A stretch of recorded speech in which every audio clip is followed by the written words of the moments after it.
Now, today we'll be doing the chapter 1 of Geography CBSE Class 8 Resources. Now, in the following video, we'll be covering the subtopics: introduction to what are resources, types of resources, conserving resources, and sustainable development principles. What are resources? Anything that can be used to satisfy a human's need is known as a resource. An object can only be called as a resource if it has a utility or a use. An object's utility gives it a value. Now, there are many objects present around us, but only some objects are known as a resource. A resource is anything that can be used to satisfy one's need. Also, an object can only be known as a resource if it has a use or a utility, and an object's utility will give it an value. Now, it is not necessary that all objects have an economical value. We have one example given over here. We'll take another example. Now, for example, your grandma's home remedies will not have an economical value, but it is still a resource. But if that home remedy will be sold in the market, then it will have an economical value. Now, what are the two main factors that can make an object into a resource? First is time and technology. Now, these are the two main resources that can change. These are the two main factors that can change anything into a resource. For example, we have an iron ore that can be converted into a useful resource, that is iron, with the help of time. Now, we can see here we have iron ore with the help of time. It has converted into iron rods, which is a resource. Now, we have the types of resources: natural resources, human-made resources, human resources. Now, under natural resources, they are further classified as renewable and non-renewable resources. Now, the types of resources, brief explanation. Now, natural resources, these are the resources that are drawn or taken from the nature and they are used without much modification. Now, for example, we have water. Water is a natural resource. It is taken from the nature and used without much or no modification. And natural resources can further be classified into renewable and non-renewable resources. Renewable resources are those resources that are unlimited in nature and do not get over with use, whereas non-renewable resources are those resources which will get finished over time and are limited. Now, for example, for renewable resources, we have water, sunlight. Water and sunlight are two such natural renewable resources that used in any quantity, they will never ever get over in the nature. Whereas non-renewable natural resources, we have human life. Once a person is dead, we can't get that person back. Now, we have natural resources done, we have human-made resources. The substances that require humans to convert them into resources are known as human-made resources. Now, there are certain objects that need to be converted into resources, but with the help of humans. They are known as human-made resources. One example is extracting iron from iron ore.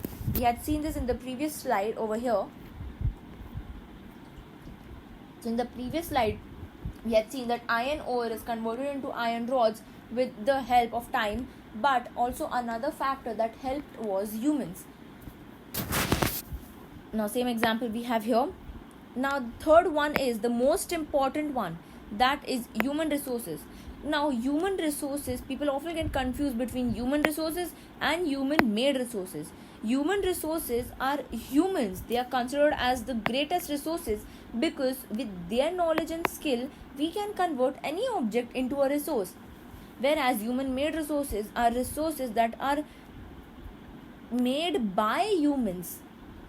Now, we have examples in the form of pictures. These two are natural resources. We have human-made resources, and these are human resources. Now, resource conservation. Now, what do you mean by resource conservation? Now, using a resource carefully as well as giving it time to replenish, and another word we can use instead of replenish is renew. Now, giving it time to replenish and or renew as well is known as resource conservation. That means using a resource carefully in a limited quantity as well as giving it time to renew or to form again is known as resource conservation. Now, using in a limited quantity does not mean that you do not satisfy your need. Of course, use it. For example, we take water. Now, by using it in careful or limited order, we do not mean that do not use water or drink only 1 or 2 glasses of water. We mean use the resources as much as you want, but don't waste them. Now, we have sustainable development. Now, using resources mindfully as well as saving some for the future, very important. Now, children often get confused in this.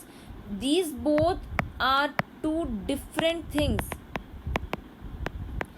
These are not the same.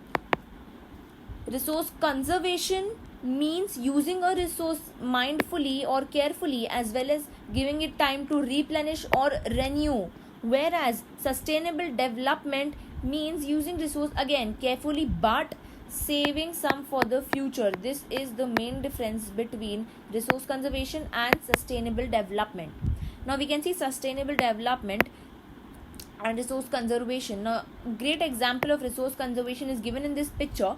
We can see rainwater here is being conserved through rivers, and we can also see in the nearby farmland the same rainwater will come.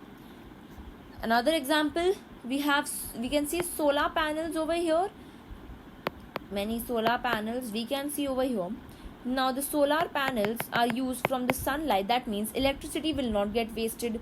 Now we even have windmills over here that will use wind to generate electricity. Again, electricity not wasted. Now, sustainable development principles. We have some principles of sustainable development. We saw sustainable development over here. Some principles which are very important according to the NCERT, and for surely in the last few papers I have noticed a pattern that they come like write a few principles of sustainable development or fill in the blanks for the sustainable development principles. Now, sustainable development principles first is respect and care for all forms of life. Remember that humans are not the only form of life. I'm sure you might have seen many people around us to shoo away dogs, they throw stones at them or hit them with a stick. That is not good. We have to respect and care for all forms of life. They are also living beings. They feel things.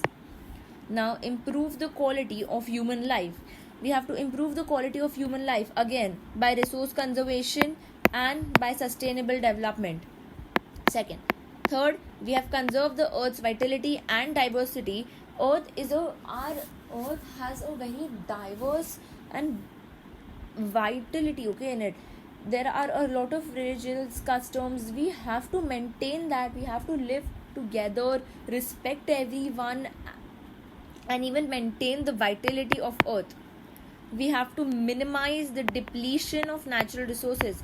As said earlier, depletion of natural resources, there are only a few resources that are renewable, but the other resources are non-renewable. We have to do some. We can see trees for an example.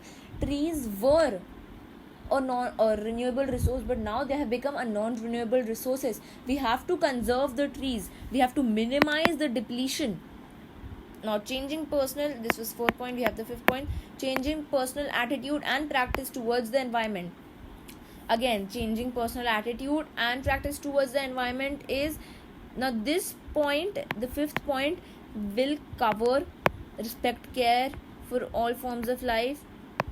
Now this 5th point is basically a summary of the last 4 points, because changing personal attitude means including these 4 points in it. Now the 6th and last point, enable communities to care for their own environment.